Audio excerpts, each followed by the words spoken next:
মুদ্ৰা আঁচনিখনৰ বিষয়ে কেইআষাৰমান কথা ক'ব খুজিছোঁ। আমাৰ ৰাজ্যৰ আত্মসহায়ক গোটৰ সদস্যসকলক আমি 4 লানি সাৰ্ভে কৰাৰ পিছত কাৰোবাৰ 3টা সন্তানত আছে নে তাতকৈ বেছি আছে, বিভিন্ন সাৰ্ভে কৰাৰ পিছত আমি 31 লাখ মহিলা প্ৰথম পৰ্যায়ত এই আঁচনিখনৰ বাবে উপযুক্ত বুলি আমি ইনফৰমেশ্যন বা আমি তথ্য কালেক্ট কৰিছোঁ। কিন্তু অসম চৰকাৰে 27 লাখ মহিলা এই আঁচনিখনৰ সুবিধা দিব আমাৰ বাজেট অনুসৰি। কাৰণ আমি যদিও 30 লাখ মহিলাই পাছ কৰিছে, আমি 27 লাখ মহিলাকহে এই আঁচনিৰ সুবিধা দিব পাৰিম। সেইবাবে অহা কেইটামান দিনত ব্লক পৰ্যায়ত এই আঁচনিৰ চূড়ান্ত হিতাধিকাৰী নিৰ্বাচনৰ কাম আৰম্ভ হ'ব। কেবিনেটে সিদ্ধান্ত গ্ৰহণ কৰিছে যে যিসকল মন্ত্ৰী, বিধায়ক, প্ৰাক্তন বিধায়কৰ পৰিয়াল তেওঁলোকে এই আঁচনিখনৰ সুবিধা নাপাব।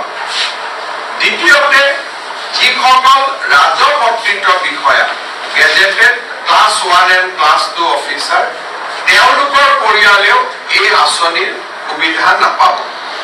যিসকলৰ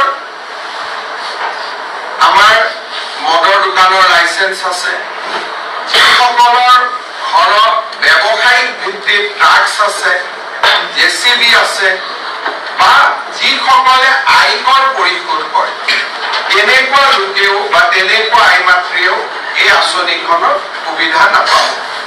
আৰু যিসকল আই মাতৃ মহালাখপতি হৈছে তেওঁলোকক আমি এখন সুকীয়াকৈ আঁচনি দিম। যিহেতু অলৰেডি তেওঁলোকে বেংকৰ পৰা লাখ টকা লোনেই ল'লে, গতিকে 10,000 টকা লোৱাত ইয়াৰ প্ৰয়োজন নাই। কিন্তু তেওঁলোকক আমি সুকীয়াকৈ আৰু ভাল আঁচনি এখন দিয়াৰ বাবে আমি চিন্তা কৰিম।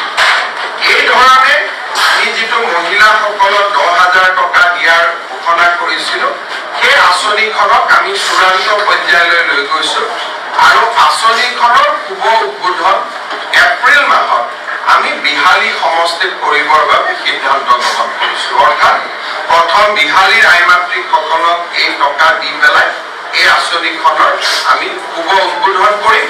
তাৰপিছত প্ৰতিটো সমষ্টিতে একোখন মিটিং হৈ এই আঁচনিৰ টকা আমি সমষ্টি ভিত্তিক বিতৰণ কৰিম।